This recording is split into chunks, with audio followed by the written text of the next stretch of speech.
Accountancy के लिए CUET के लिए जो भी बच्चे तैयारी कर रहे हैं उनके जो सीयूईटी के एडिशनल टॉपिक है जैसे कि एनपीओ हो गया, रिडम्पशन ऑफ डिवेंचर हो गया और कुछ कंप्यूटराइज्ड अकाउंटिंग के टॉपिक्स हैं, तो उसके लिए एक स्पेशल वीडियो आ रही है हमारे यूट्यूब चैनल बिकम लेखाकार पे, जिसमें आपको डिटेल के अंदर एमसीक्यू पॉइंट ऑफ व्यू से समझाया जाएगा कि अगर एनपीओ के क्वेश्चन आएंगे तो कैसे करेंगे। तो ये हमारा पहला लेक्चर है, पूरी एक सीरीज अपलोड हो जाएगी, पूरी प्लेलिस्ट होगी, जरूर चेकआउट करना। अगर वीडियो अच्छी लगेगी तो यार सब्सक्राइब करके जरूर जाना। तो स्टार्ट करते हैं एनपीओ से। एनपीओ हमारी एलपीओ की फुल फॉर्म होती है, कभी कभार सिंपल सा ये भी क्वेश्चन आ जाता है एमसीक्यू में, नॉन फॉर प्रॉफिट ऑर्गेनाइजेशन। ये वो ऑर्गेनाइजेशन होती है जो प्रॉफिट अर्न नहीं करती है, इनका मेन पर्पस है सोसाइटी को सर्विसेज देना। अब तक हमने 12th के अंदर जो पढ़ा था, हमने पार्टनरशिप अकाउंट पढ़ा था, प्रॉफिट मेकिंग था। फिर हमने कंपनीज अकाउंट पढ़ी थी, उसके अंदर भी हमने देखा था कंपनी प्रॉफिट कैसे कमाती है, कैसे बांटती है, शेयर कैसे इशू करती है। अब हम करते हैं एनपीओ। तो एनपीओ क्या होता है? NPO is a non for profit organization setup with objective. इनका ऑब्जेक्टिव क्या होता है? To promote. क्या प्रमोट करेंगी? कल्चरल, एजुकेशनल, हेल्थ, रिलीजियस और पब्लिक सर्विस के लिए बेसिकली ये स्टेब्लिश होती है। अब हमारा लास्ट ईयर का तो मैं क्वेश्चन भी बताता रहूंगा। लास्ट ईयर एक क्वेश्चन आया था, आपको 4 ऑर्गेनाइजेशन दे दी थी और उसमें बोला था कि कौन सी एनपीओ है। कितना सिंपल लड्डू सा क्वेश्चन था। जैसे कि वो बोलता है which of the following is NPO, 4 company में, ऐसा एग्जांपल दे रहा हूँ, सेम क्वेश्चन मुझे याद नहीं है, लास्ट ईयर मैंने अटेम्प्ट करा था तो मैं अपने एक्सपीरियंस से बता रहा हूँ। एक रिलायंस दे दिया, एक टाटा दे दिया, और एक ऐसे बोल दिया रामदास चैरिटेबल हॉस्पिटल, और एक एचयूएल दे दिया। तो आप आराम से इसमें बता सकते हो यार रामदास चैरिटेबल हॉस्पिटल है, वो उसका पर्पस ही है सर्विसेज देने के लिए, या कोई गवर्नमेंट हॉस्पिटल दे दे, या कोई गवर्नमेंट स्कूल का नाम दे दे, तो आप आराम से क्लियर कर लोगे यार ये हमारा एनपीओ है। तो नॉन फॉर प्रॉफिट है। आप कोई भी एजुकेशन से ले लो, हमारी गवर्नमेंट के स्कूल, हेल्थ गवर्नमेंट हॉस्पिटल्स हो गए, religious gurdwara trust, Vaishno Devi trust, दे और ऑल द एनपीओ, इनका मेन पर्पस है प्रॉफिट नहीं कमाना। स्कूल्स बोलते हैं हम, प्राइवेट स्कूल्स भी सारे के सारे एनपीओ में आते हैं, मेन पर्पस उनका भी प्रॉफिट कमाना नहीं है, बट रियलिटी आप सबको ही पता है यार, मुझे बोलने की जरूरत नहीं है। तो अब इनका मेन सोर्स ऑफ फंड क्या है? ये कहाँ से पैसा कमाते? चलो कमाई भी होती होगी इनकी, मान लिया कमाई भी कुछ ना कुछ कर लेते होंगे, पर इनका मेन सोर्स ऑफ इनकम कहाँ से पैसा आता है? इनका फंड कहाँ कहाँ से आ सकता है? तो सबसे पहला इनको डोनेशंस मिलती है, मेन सोर्स है डोनेशन।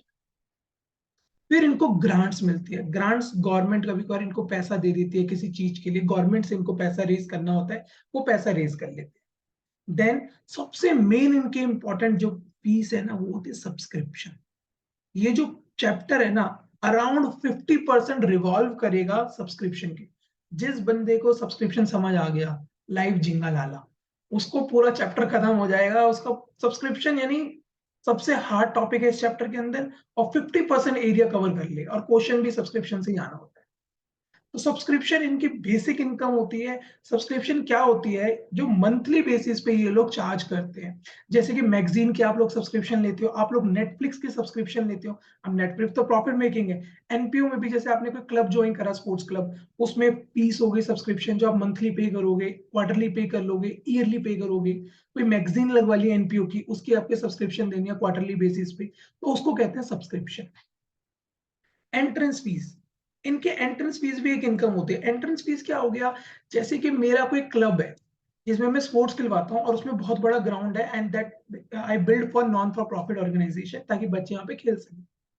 अब जो जो उसके मेंबर्स हैं, they will pay subscription monthly, quarterly, जो भी हमारा हिसाब होगा। अब कुछ कुछ बच्चे होंगे जो ना रोज नहीं आएंगे, पर once in a blue moon कभी कभार आ गए, हफ्ते में एक बार आ गए, महीने में एक बार आ गए, तो वो हमारे क्लब के मेंबर नहीं बनेंगे, वो सब्सक्रिप्शन नहीं देंगे, पर हम उनसे एंट्रेंस फीस तो लेंगे। एक दिन खेलेंगे तो पैसा, जैसे स्विमिंग पूल्स होते हैं, गवर्नमेंट के भी स्विमिंग पूल्स होते हैं, वो 200 रुपीज चार्ज करते हैं अगर आप एक बार 1 घंटे के लिए उनके पास जाओगे। मंथली उनके सब्सक्रिप्शन ले लो तो 1200-1500 रुपए की होती है। तो कुछ इस तरह से होती है उनकी एंट्रेंस फीस। तो यहां तक आपको क्लियर हो गया फंड कहाँ कहाँ से रेज होंगे। तो ऐसे भी दे सकता है, डोनेशन से कमाएंगे, ग्रांट से कमाएंगे, सब्सक्रिप्शन से कमाएंगे, और एक ऐसा ऑप्शन दे देगा जो कि उनके फंड रेज करने का तरीका नहीं होगा। तो ये सारा का सारा हो गया। अब उसके बाद इसके कुछ करेक्टरिस्टिक, देखो हमें ना basically practical point of view से नहीं पढ़ना, हमें थ्योरी पॉइंट ऑफ व्यू से पढ़ना है, क्योंकि हमें एमसीक्यू क्रैक करने हैं। बड़े बड़े क्वेश्चंस इस पूरी सीरीज के अंदर हम नहीं करेंगे, हम टारगेट करेंगे सिर्फ सीयूईटी को, एंटिटी। तो बेसिकली हर एक बिजनेस ऑर्गेनाइजेशन, प्रॉफिट मेकिंग या नॉन प्रॉफिट मेकिंग, उसकी एंटिटी सेपरेट लीगल एंटिटी होती है। तो इसकी अकाउंटिंग सेपरेट लीगल एंटिटी होती है।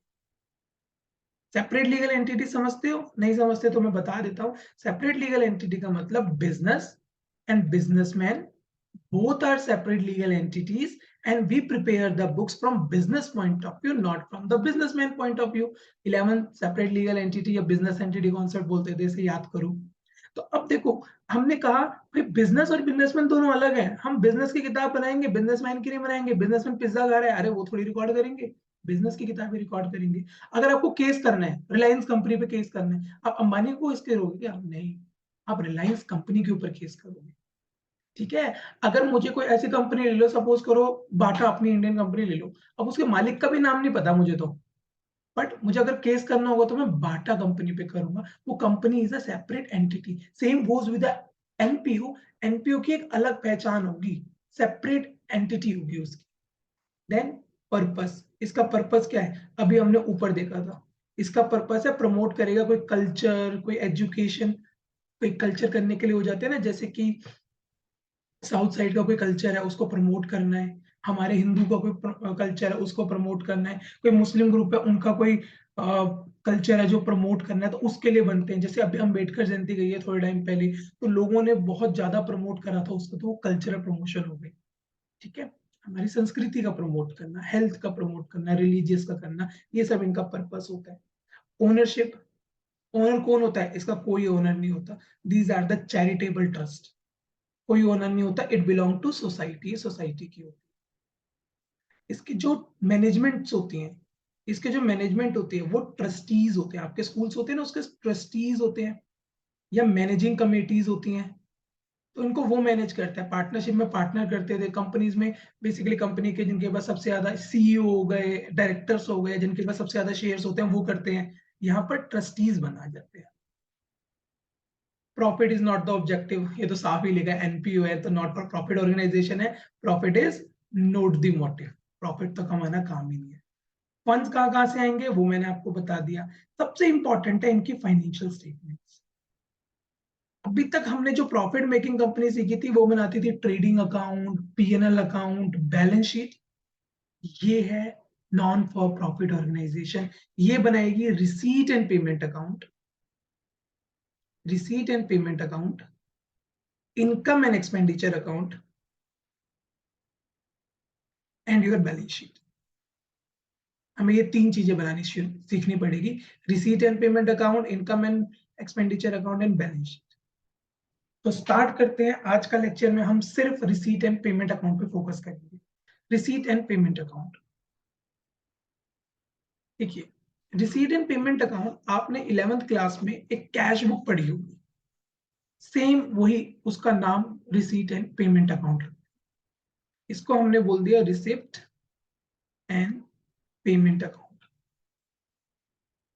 रुपीज, पर्टिकुलर्स, रुपीज, पर्टिकुलर्स भी लिख लो, या यहाँ पे मैं इनफ्लो भी लिख सकता हूँ, यहाँ पे मैं रिसीट भी लिख सकता हूँ समझाने के लिए। वैसे रिसीट और पेमेंट ज्यादा अच्छा वर्ड्स है, और यहाँ पेमेंट लिख सकता हूँ या आउटफ्लो लिख सकता हूँ, क्योंकि receipt and payment account cash book की तरह है। कैश एसेट होती है, एसेट का रूल क्या होता है? Debit what comes in. Cash जब इंक्रीज होता है तो क्या करते हो? डेबिट। तो यानी जितना पैसा आएगा वो सारा यहाँ लिखता रहूंगा, और जितना पैसा जाएगा वो इसकी क्रेडिट साइड पे लिखता रहूंगा। दोबारा बोलू, देखो, पैसा जितना भी आएगा वो कहाँ आएगा? डेबिट साइड पे, और पैसा जितना भी जाएगा वो कहाँ आएगा? क्रेडिट साइड पे। ये कौन सा अकाउंट हो गया? इसका nature of account, one of the most important question for CUET, real account. क्योंकि ये कैश अकाउंट है। रियल अकाउंट, हमने 11th में तीन तरह के अकाउंट पढ़े थे, पर्सनल, रियल, नॉमिनल। वहां से ये क्वेश्चन पक्का रेज होगा, ये रियल अकाउंट है। 11th का थोड़ा सा कॉन्सेप्ट आ गया रियल अकाउंट। अगर आपको पर्सनल, रियल, नॉमिनल नहीं पता तो एक बार 11th की बुक जरूर रेफर करना। मैं हल्का सा ओवरव्यू दे सकता हूँ क्योंकि मेरे को शॉर्ट में वीडियो बनानी है। पर्सनल अकाउंट, किसी भी व्यक्ति के नाम से जब अकाउंट खुलता है तो उसे पर्सनल अकाउंट बोलते हैं। रियल अकाउंट, जितनी भी एसेट्स होती हैं वो सारी आ जाएंगी एक्सेप्ट डेटर। डेटर क्यों नहीं हुआ? क्योंकि डेटर एक इंसान है, अगर वो इंसान है तो वो पर्सनल अकाउंट में चला गया। एक होता था नॉमिनल अकाउंट, नॉमिनल अकाउंट में जितने भी खर्चे होते थे और जितनी भी रेवेन्यूज होती थी वो आ जाती थी। तो अब यहां पर मैंने बोला रियल अकाउंट, इसलिए क्योंकि receipt and payment account is a representative of cash account. तो कैश मेरी एसेट है, अगर कैश एसेट है तो ये रियल अकाउंट हो गया, क्योंकि रियल में सारी की सारी एसेट्स आती है। अब उसके बाद यहां पर ना हमें जितना भी पैसा आया ना वो सारा रिकॉर्ड कर लो। इट इज, ध्यान से सुनना, it is immaterial whether the receipt और payment is of current year, previous year और नेक्स्ट ईयर, सब रिकॉर्ड होगी। मतलब हम यहां पर ये नहीं सोचेंगे कि पेमेंट इस साल की है, अगले साल की है या पिछले साल की है। पेमेंट आई तो इट विल बी रिकॉर्डेड। बिल्कुल नहीं सोचना। जब आप पीएनएल अकाउंट बनाते थे ना, पीएनएल अकाउंट बिल्कुल अलग कॉन्सेप्ट पे चलता था। पीएनएल अकाउंट में हम सिर्फ उसी ईयर के खर्चे और उसी ईयर की रेवेन्यू लेते थे। But receipt and payment account सिर्फ ये बताएगा पैसा आया और पैसा कितना गया, किस ईयर का था अपने को कोई मतलब नहीं है। तो इसका मतलब ये cash basis of accounting follow करता है। Cash basis of accounting, another most important question for the MCQ. Receipt and payment account real account है, receipt and payment account cash basis of accounting follow करता है। हमारी दो तरह की accounting होती है, कैश बेसिस और अक्रूवल बेसिस। 11th दोबारा, अक्रूवल बेसिस के अंदर हम सारी एडजस्टमेंट्स करते हैं जो हमने 11th में पढ़ी, 12th में आपने प्रॉफिट एंड लॉस अकाउंट पढ़ा, या 12th में पीएनएल अप्रोप्रिएशन अकाउंट पढ़ा, और जितनी भी एडजस्टमेंट करी सब अक्रूवल बेसिस के ऊपर करते थे। बट एनपीओ में receipt and payment account cash basis of accounting में बनता है। जितनी पेमेंट आ रही है लिख दो, कुछ मत सोचो किस ईयर की है। जितना पैसा आउटफ्लो हो रहा है लिख दो, और इनफ्लो हो रहा है लिख दो। तो यानी कि यहाँ पर मैं सारी तरह की रिसीट लिख दूंगा। मुझे सब्सक्रिप्शन मिली, भाई ये थोड़ी कि सबने इसी साल की दे दी, किसी बंदे ने मुझे एडवांस दे दी, किसी बंदे ने मुझे पिछले साल की भी दे दी। सपोज करो we are preparing the books of 2013-14, तो इसमें किसी बंदे ने मुझे 2012-13 के भी पैसे दे दिए, 500 रुपए उधार था उसका, उसने पे कर दिया। इस साल आया, इस साल लिख दो। इस साल के जिन्होंने दिए, इस साल के मान लो मेरे को 5,000 रुपए मिले, वो लिख दो। और अगले साल के भी मिल गए 14-15 के, मान लो 1,000 एडवांस भी दे दिया, कोई बंदा अमीर था भैया दे गया पैसा। तो टोटल कितना है? 65। हमें लिखना है सिर्फ total. It is immaterial whether it belong to current year, हमें बस ये देखना है मिला तो लिख दो। फिर उसके बाद आपको यहाँ पर कोई पेमेंट करी, आपने कुछ भी पैसा गया लिख दो। इस ईयर का पे करा, पिछले साल की उधारी पे करी, अगले साल का एडवांस दिया, पेमेंट लिख दो। यहां तक क्लियर? अब another most important question for the CUET, इसके अंदर जो रिसीट आती है ना वो दो तरह की हो सकती है। अगेन 11th में पहुंच गए दोबारा हम, हमारी दो तरह की रिसीट होती है। अब मैं बार बार बोल रहा हूँ 11th में पहुंच गए, 11th में पहुंच गया, इसका ये मतलब नहीं है ये 11th का टॉपिक है और 11th हमारा सीयूटी में नहीं आएगा।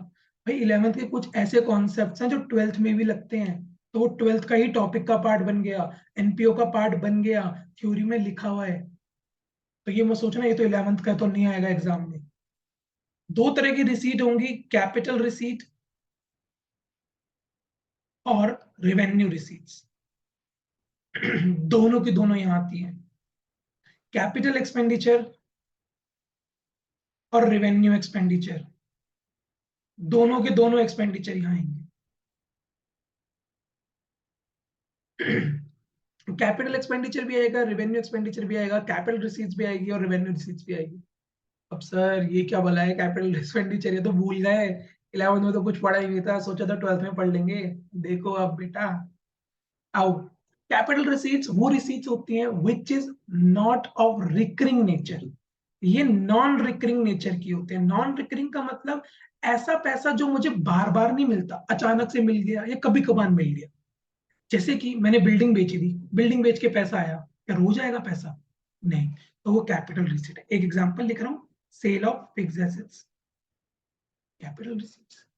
लोन रिसीव्ड, लोन क्या रोज लेते फिरूंगा? पर रेवेन्यू रिसीट्स वो रिसीट्स होते हैं जिसका पैसा मुझे बार बार मिलेगा, जैसे कि सेल ऑफ गुड्स। अगर उधर मैं प्रॉफिट मेकिंग की बात बता रहा हूँ, rent received, interest received, commission received, dividend received, these all are the revenue receipts.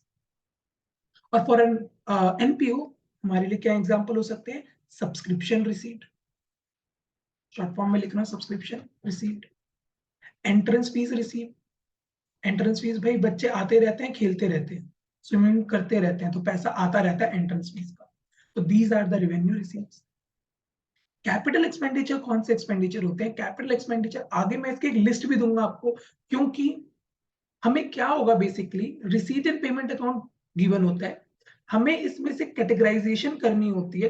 कुछ खर्चेस और कुछ रेवेन्यूज इनकम एंड एक्सपेंडिचर में जाएंगे फर्दर, और कुछ बैलेंस शीट में जाएंगे। तो हमें पता होना चाहिए जितने भी रेवेन्यू नेचर्स के खर्चे और रिसीट्स होती हैं वो आपके इनकम एंड एक्सपेंडिचर में भाग जाएंगी, और जितनी भी कैपिटल नेचर के खर्चे और रिसीट्स होती हैं वो आपके बैलेंस शीट में भाग जाएंगी।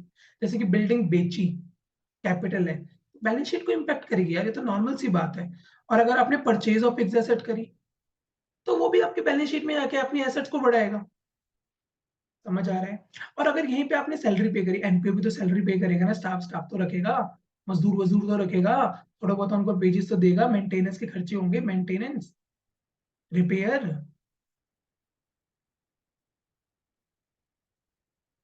तो ये सारे के सारे बेसिक इनके खर्चे होते हैं, तो दोनों तरह के खर्चे रिकॉर्ड होंगे।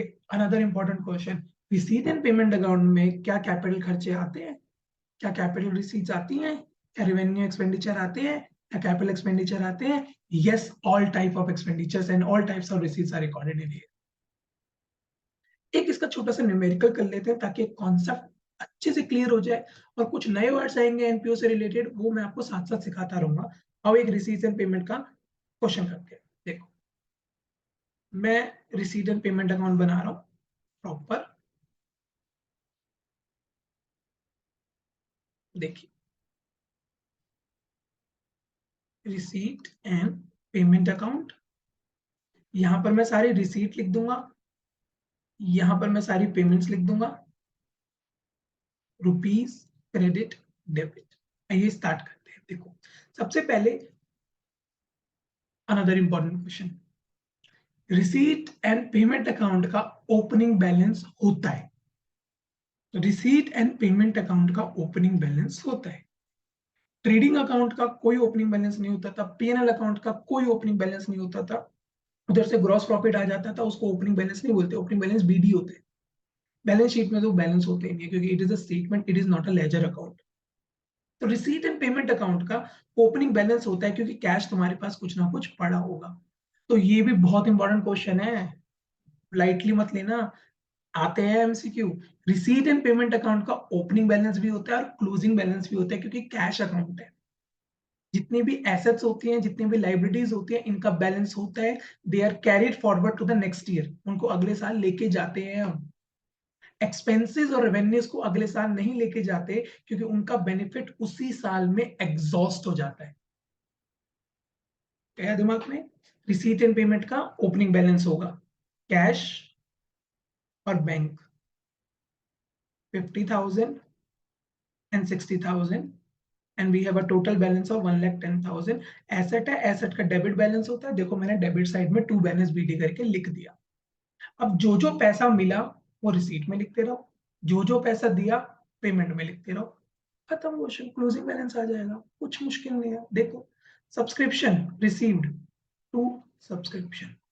अब देखो, तीन इसने पार्ट में ब्रेकअप करा हुआ है, मुझे 2019 का बनाना है, कुछ नहीं सोचना, पैसा कितना आया बस ये देख लो, पैसा कितना आया। ठीक है, तो 1,40,000 प्लस 4,000, मैं पहले करंट ईयर का ले रहा हूँ, फिर पिछले साल का पैसा आया और फिर 8,000, तो टोटल कितना हो गया? 8, 9, 10, 11, 12, और अगर इसमें मैं जोड़ दूं तो 1,52,000। फिर उसके बाद फर्नीचर खरीदा, पैसा गया, बाय फर्नीचर, समझ आया? पेमेंट 70,000। अब देखो, furniture is a capital payment, पर पैसा तो गया है ना, लिख दो बस सीधा। जनरल डोनेशन, आपको जनरली किसी ने डोनेशन दे दी, पैसा आया। 1 मिनट के लिए वीडियो पॉज करो, अपने आप एक बार क्वेश्चन करो, फिर दोबारा रिज्यूम करो और चेकआउट करो आपने क्या क्या गलती करी है। पहले हमेशा अपने आप ट्राई करो, जब तक, आजकल के बच्चे क्या करते हैं, अपने आप एफर्ट नहीं डालते, अपने आप एफर्ट डालो, ज्यादा जल्दी समझ आए। डोनेशन फॉर टूर्नामेंट, अब याद रखना, डोनेशन आपको मिलेगी, पैसा आया, donation for tournament 40,000। Charity given, अब देखो लिखा हुआ है चैरिटी गिवन, हमने कोई चैरिटी वैरिटी नहीं दी, हमें चैरिटी मिलेगी, चाहे गिवन लिखे या पेड लिखे, वो दूसरी के कॉन्टेक्स्ट में बोल रहा है, हम कभी चैरिटी, एनपीओ भी चैरिटी देगी क्या?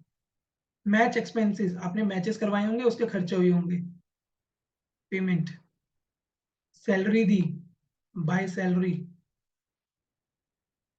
अभी आ गया ऑनरेरियम। अभी ऑनरेरियम क्या भला है? ऑनरेरियम होता है सम्मान करना किसी का, जैसे कि मैंने किसी गेस्ट लेक्चरर को बुलाया या किसी गेस्ट को बुलाया और उसको पैसे दे दिए थोड़े बहुत, आने जाने के, उसके पैसे तो लेते नहीं वैसे गेस्ट, आने आने के खर्चे कर दिए, उसका फूड एंटरटेनमेंट उसके खर्चे कर दिए। ऑनरेरियम का मतलब होता है सम्मान करना किसी का, तो उसके पैसे। इन्वेस्टमेंट करी आपने, by investment. Entrance fees, receipt to entrance fees. Interest on investment, पैसा मिला होगा, टू इंटरेस्ट ऑन इन्वेस्टमेंट 6,000। अब अगर आप इसको क्लोज कर दोगे, you will get the closing balance by balance sheet. अब इसके अंदर क्या दे रखा है? अब इसके अंदर आपको कैश और बैंक में से कैश का बैलेंस दे रखा है, तो बैंक का बैलेंस निकाल देंगे, घबराने वाली बात नहीं है कुछ भी। हम क्या करेंगे, हम पहले बैलेंस सीडी निकाल देंगे, बैलेंस सीडी जैसे निकल गया, कैश माइनस कर दो, बाकी बैंक। तो इसका टोटल करते हैं, आ जाओ, इसका टोटल करते हैं जल्दी से, कैलकुलेटर खोल लेता हूँ, थोड़ी सी हार्ड कैलकुलेशन है। देखो, आपको कैलकुलेटर नहीं यूज करना कहीं, तुम भी कैलकुलेटर खोल दो जल्दी से फोन में। 1,10,000 प्लस 1,50,000 तो ये हो गया 2,62,000। तो मैं बताने के लिए मैं यहाँ कैलकुलेटर पे कर रहा हूँ, ताकि तुम्हें एक एक पता लगे कहाँ से कौन से फिगर उठा रहा हूँ। फिर देखो उसके बाद 20,000, 40,000 और 10,000 को मैं ऐसे ही टोटल कर लेता हूँ, 4, 5, 6, 7, 70 प्लस नीचे 10 है 80,000। तो टोटल वी हैव 3,42,000। अब इसमें से मैं सारे खर्चे माइनस करता हूँ, देखो माइनस, पहले तीन को देखो, 70 प्लस 30 1,00,000 प्लस 63,400, तो 1,63,600 माइनस 64,000, तो वी हैव 1,14,400। तो ये मेरा बैलेंस शीट ही आ गया। कैश माइनस कर दूंगा, -24, I will get my bank balance 90,400। खत्म, पहला क्वेश्चन। यार अगर आपको ये वीडियो अच्छी लगी हो ना, तो लाइक शेयर सब्सक्राइब करना मत भूलना है। Thank you.